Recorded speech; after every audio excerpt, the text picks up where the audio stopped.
우리 앞뒤 좌우로 한번 인사하시도 오늘도 예배를 통해서 힘을 얻읍시다.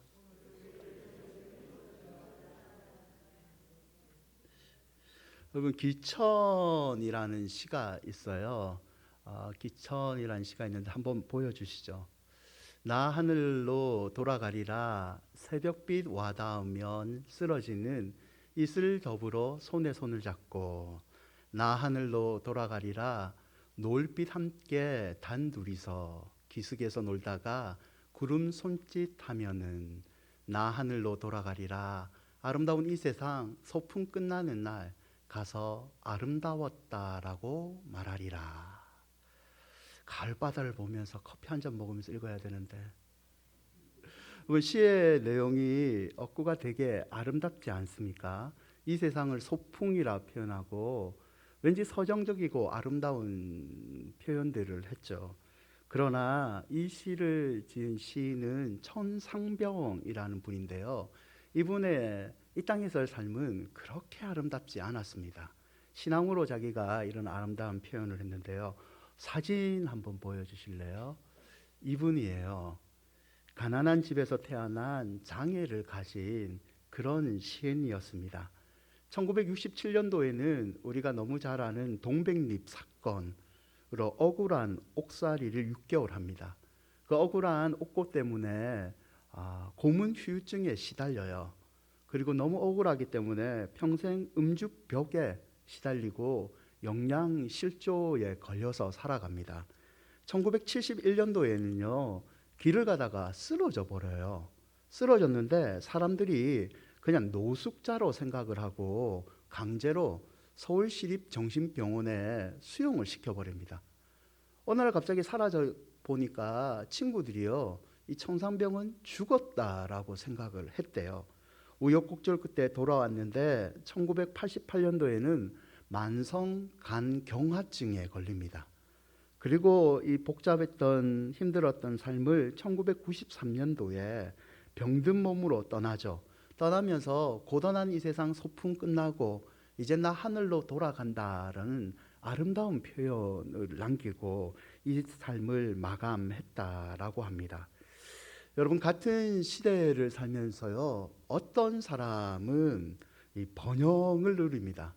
근데 같은 시대를 살아가는데 어떤 사람은 역경을 만나서 고생을 합니다. 이거는 우리의 의지와 전혀 상관없이 일어나는 부분입니다.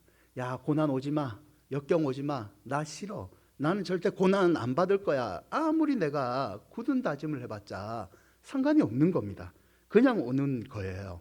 여러분 이럴 때는 여러분은 어떤 반응들을 하시나요? 어떤 사람은 고난에 쓰러져 자신의 삶을 포기합니다. 그러나 어떤 사람은 어려운 역경이지만 손상병 시인처럼 아름답다, 언젠가는 이 삶도 소풍처럼 끝난다라고 인생의 향기를 뿜어내면서 이겨냅니다. 차이가 있죠. 이 차이는 바로 환경이 아니라 그들의 마음의 자세입니다. 자세가 틀린 거죠.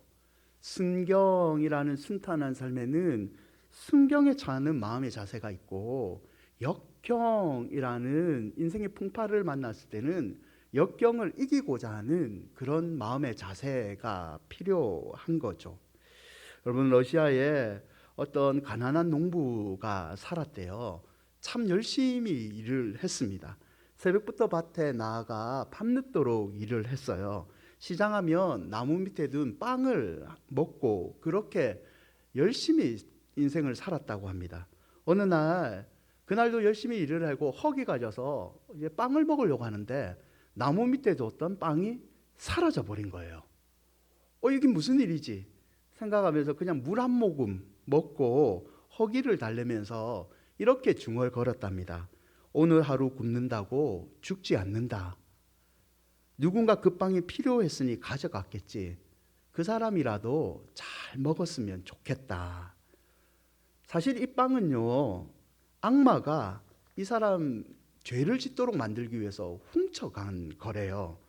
그런데 농부가 악담을 퍼부어야 되는데 악담을 퍼붓기는 건요 그 훔쳐간 사람을 축복해 주는 겁니다. 요 악마는 대장 악마한테 혼났습니다. 왜 쓸데없는 짓을 했느냐, 오히려 그 사람의 의를 드러나게 만들었다라고 혼났죠. 악마는 전략 수정을 해요. 그래서 농부의 빵을 훔치는 대신 하인으로 변장을 해서 농부의 빵을 늘려주는, 수확을 늘려주는데 일조를 하게 됩니다. 당연히 곡식이 남아 돌죠. 풍년 빵들을 많이 수확하게 되죠. 그때 하인으로 변장한 악마가 농부에 가서 속삭입니다. 술을 만들어라. 술을 만들이라고 부추깁니다. 결국 어떻게 됐을까요? 일용할 양식이었던 빵은 남아도니까 쾌락의 도구인 술로 바뀌게 되었습니다. 농부는 친구들과 함께 일하기보다는 술을 즐기며 점차 짐승이 되어 갔답니다. 여러분, 힘들 때, 형통할 때는요, 언제나 누구에게나 다 있는 겁니다. 그래서 위기라는 말은 위험, 기회 두 말을 합쳤다라고 하지 않습니까? 중요한 것은 어떤 자세로 이런 위기를 맞이하느냐, 자세, 태도에 달려 있다는 거죠. 사랑하는 여러분, 성도는 이 위기를 어떤 자세로 맞이해야 될까요?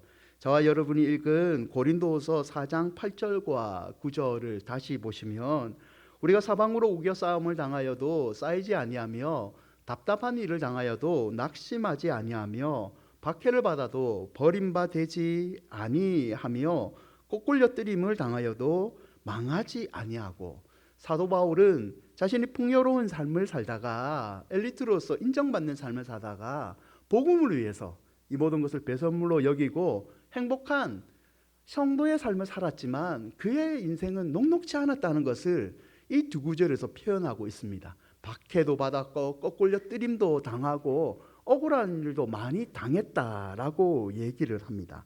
그러나 사도 바울은 이런 연약한 인생의 고난을 자기가 겪었지만 이 고난을 이길 수 있는 비결이 하나 있는데, 그 비결을 4장 7절에서 이렇게 표현합니다.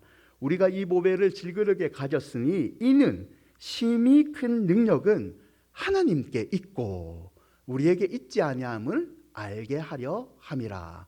보배는 예수 그리스도의 복음이죠. 질그릇은 연약한 인간이죠. 연약한 인간이지만, 고난 앞에 쓰러질 수밖에 없는 인간이지만 그리스도의 복음을 받아들이고 나니까 이 연약한 인간의 몸에 심히 큰 하나님의 능력이 임하였다. 그 심히 큰 하나님의 능력으로 나는 거꾸림 당하여도, 고난을 당하여도, 박해를 당하여도 능히 이겨낼 수 있었다라는 위대한 고백을 남겼죠.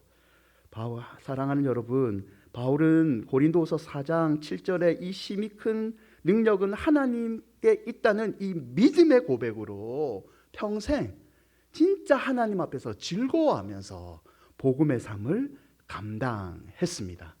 여러분, 이 예배 시간에 다시 한번 우리 기억하실 한마디는요, 모든 능력은 하나님께 있습니다. 아멘. 모든 능력은 오직 우리를 창조하신 그분 하나님께 있다는 것을 여러분 잊지 마시기를 바랍니다. 이 믿음이 성도가 고난을 이길 수 있는 자세입니다. 요한복음 16장 33절에 예수께서 이렇게 권면하시죠. 이것을 너희에게 이르는 것은 너희로 내 안에서 평안을 누리게 하려 함이라. 세상에서 너희가 환난을 당하라. 담대하라. 내가 세상을 이겼노라. 이제 이 땅에서의 공생의 사역을 마치시고 예수님께서 제자들에게 여러 가지를 당부하십니다. 너희들은 하나가 되어라. 너희들은 기도하여라. 성령께서 너희 가운데 오실 것이다. 당부를 한 다음에 마지막으로 축복을 하시죠. 평안을 누려라. 그리고 평안을 누리면서 두 가지를 얘기하십니다. 너희도 세상에서 환난을 당한다. 그러나 담대하라. 내가 세상을 이겼다. 이 부분을 쉬운 성경에서는 이렇게 번역을 해요. 내가 이것을 너희에게 말하는 것은 너희가 내 안에서 평안을 얻게 하려는 것이다. 이 세상에서는 너희가 고난을 당할 것이다. 그러나 담대하여라. 내가 세상을 이기었다. 아멘. 사랑하는 여러분, 성도도요 고난을 당합니다. 예수님께서 너희도 고난을 분명히 당한다라고 얘기합니다. 그러나 세상을 이기신 주님 때문에 성도는 고난을 무서워할 필요가 없다라고 권면해 주시고 있죠. 고린도서 12장 10절에 그러므로 내가 그리스도를 위하여 약한 것과 능력과 궁핍과 박해와 고난을 기뻐하노니 이는 내가 약한 그때에 강함이라. 사랑하는 여러분, 성도도 질글같이 연약하지만 그러나 하나님의 은혜로 다시 단단해집니다. 성도도 낙심하고 절망합니다. 그러나 하나님의 말씀으로 성도는 다시 일어설 줄 믿습니다. 에베소서 6장 13절에 하나님의 전신갑주를 입으면 악한 날에 성도가 위험에 빠지는 것 같지만 능히 대적하고 그 전신갑주로 말미암아 반드시 다시 설 수 있다라고 권면해 주고 있죠. 사랑하는 여러분, 위기의 순간 성도는 그러나의 신앙을 가져야 될 줄 믿습니다. 감당하기 어려운 상황에 처했을 때 쉽게 여러분 절망하지 마십시오. 그건 성도가 아니죠. 그러나의 신앙을 한번 가져보십시오. 그리하면 위기는 하나님을 가까이 하는 은혜의 지름길이 될 줄 믿습니다. 여러분, 유명한 문학가인 빅토르 위고가요 49살에 게르세이 섬에 추방당해요. 이 섬에서 20년 동안 외로운 개항살이를 하게 됩니다. 절망할 수밖에 없는 위기에 직면했죠. 그럼에도 불구하고 빅토르 위고는 절망에 쌓이지 않고 소망을 가졌습니다. 이 소망 가운데 위대한 작품 하나를 적는데 그게 바로 지금까지 사람들이 좋아하는 불후의 명작 레미 제나브르입니다. 레미 제나브르는 빅토르 위고가 인생에서 가장 힘들다는 섬의 기항살이에서 적은 위대한 작품이죠. 시편 23편 5절 우리 함께 읽을까요? 내가 사망의 음침한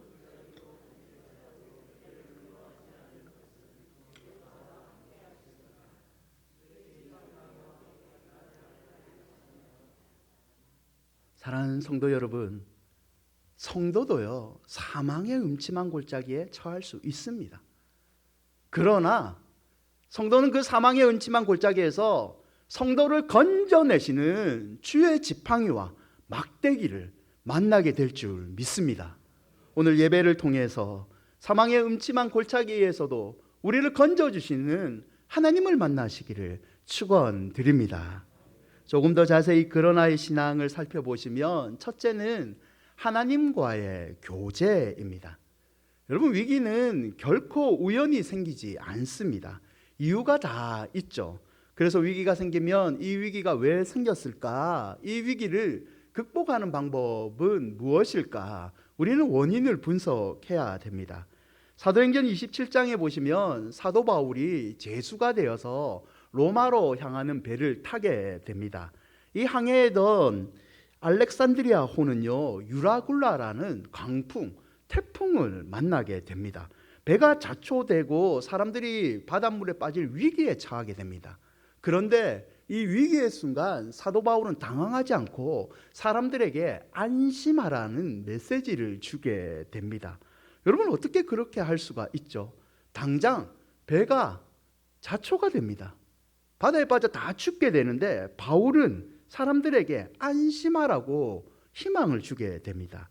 그 이유는요 사도행전 27장 23절에 있는데요, 내가 속한 바 곧 내가 섬기는 하나님의 사자가 어젯밤에 내 곁에 서서 말하되, 강풍이 불어오는 그날 저녁에 하나님께서 사도 바울에 찾아와서 내가 서서 너에게 지켜주겠다라고 말씀을 했다는 겁니다. 하나님과의 꿈속에서 만나는 이 교제를 통해서 사도 바울은 사람들에게 하나님이 우리를 버리지 않는다, 두려워하지 말라, 아무리 큰 풍랑이라도 우리는 절망할 이유가 없다라고 담대히 선포했던 거죠. 사랑하는 여러분, 하나님과의 만남, 하나님과의 교제가 세상에서 가장 위대한 지혜와 세상에서의 가장 위대한 능력을 우리에게 부어주실 줄 믿습니다. 여러분, 한번 따라 하시죠. 하나님과의 교제는 하나님만 신뢰하는 것입니다. 여러분, 하나님과의 교제는 하나님만 신뢰하는 것입니다. 시편 26편 1절과 2절에 나의 영혼이 잠잠히 하나님만 바라며 나의 구원이 그에게서 나오는도다. 오직 그만이 나의 반석이시요 나의 구원이시요 나의 요새이시니 내가 크게 흔들리지 아니하리로다. 이 62편에서 우리가 주목할 단어는요, 하나님만, 이 만이라는 아크라는 단어입니다. 이 말은 62편에 6번 반복되는데 오직, 확실히, 진실로 라는 의미죠. 다른 것에 대한 의지를 내려놓고 하나님만 의지해라. 하나님만 의지해야지 반석이고 구원이신 하나님이 너희에게 평안을 준다라는 의미이죠. 사랑하는 여러분, 성도는요, 하나님만 의지하는 사람입니다.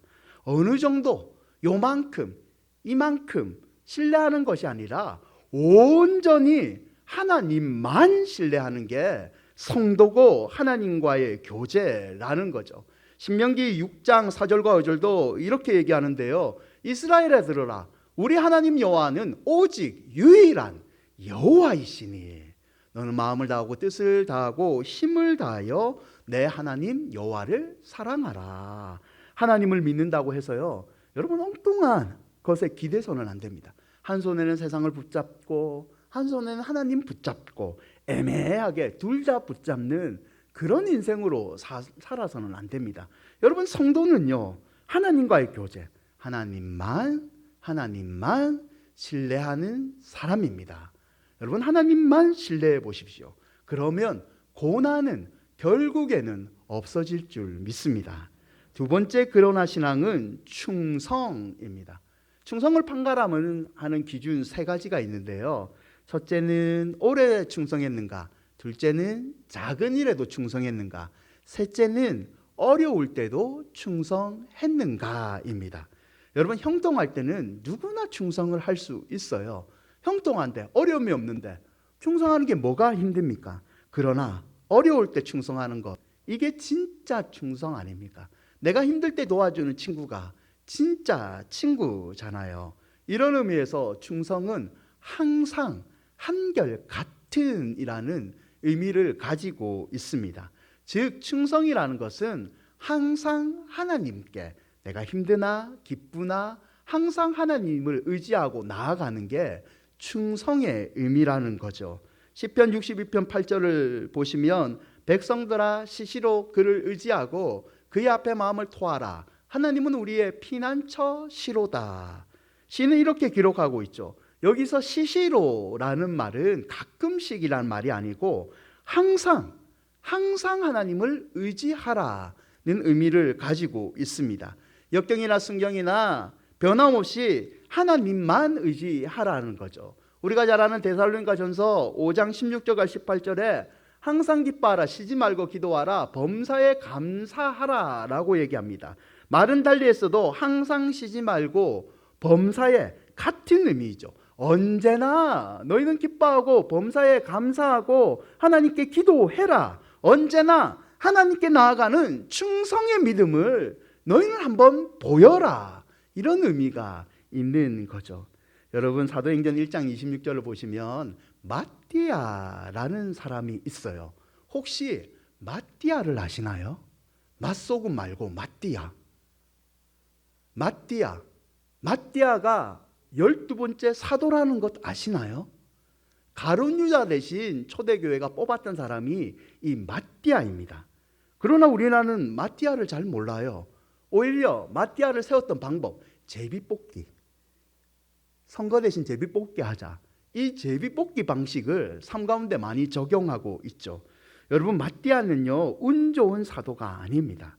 마띠아는 어떻게 사도가 되었는지 사도행전 1장 21절과 22절은 이렇게 기록을 해요. 이러므로 요한의 세례부터 우리 가운데서 올려져 가신 날까지 주 예수께서 우리 가운데 출입하실 때에 항상 우리와 함께 다니던 사람, 이 사람들 중에 하나를 세우는 것, 이게 사도의 조건 첫 번째고요. 두 번째는 예수께서 부활하심을 증언할 사람, 부활을 믿는 사람, 이 두 가지 조건을 사도의 조건이라 했고, 마띠아는 여기에 부합한 사람이어서 우리가 사도로 세웠다라고 얘기를 합니다. 한마디로 마띠아는 항상 주를 섬기는 자였다라는 의미입니다.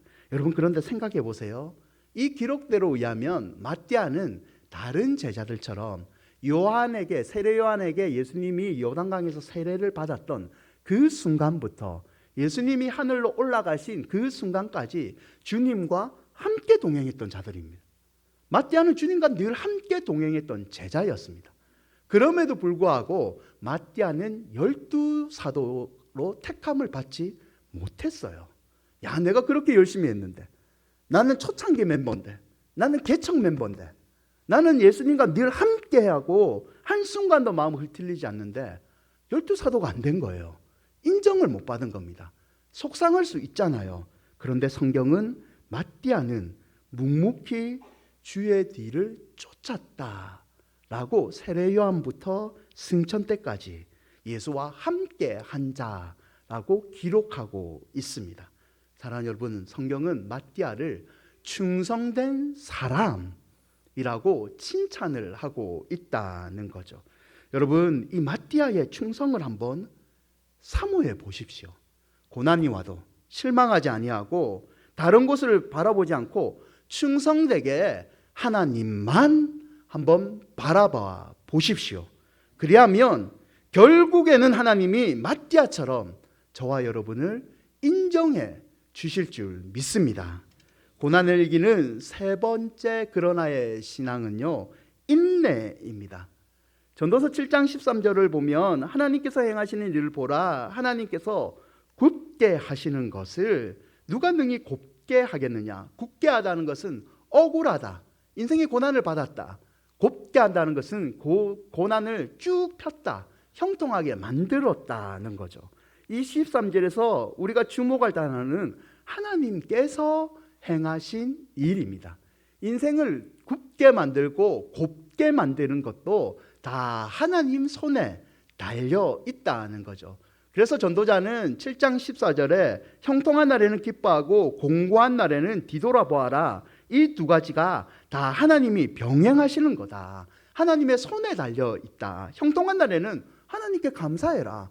공고한 날에는 인생을 다시 펴주실 하나님을 묵상하고 그 하나님을 믿고 인내의 마음을 가져라 라고 권면해 주고 있는 거죠. 여러분, 인생의 고난의 순간 성도가 선택하는 방법은요, 나의 인생을 지켜주신 하나님을 생각하는 겁니다. 내가 어려울 때 지켜주신 하나님, 내 자녀가 아팠을 때 병원에서 어떻게 할 수 없다고 말했을 때 내 자녀를 고쳐주신 하나님, 내가 먹을 것이 없어서 힘들어할 때 그때 친구를 통해서든지 부모님을 통해서라도 나를 도와주신 그 하나님을 묵상하면서 다시 한번 참고 소망을 가지는 인내의 마음을 가져야 될 줄 믿습니다. 로마서 5장 3절과 4절 사도 바울이 비슷한 맥락으로 얘기하는데요, 우리 함께 읽을까요? 다만 이뿐 아니라 우리가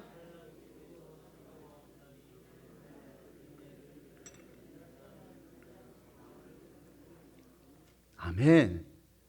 여러분, 제가 수십 년 전에 울산에서 사역할 때 울산의 교회는 송구영신 예배를 11시에 드렸어요. 그래서 교육자들이 10시까지 출근하면 됐습니다.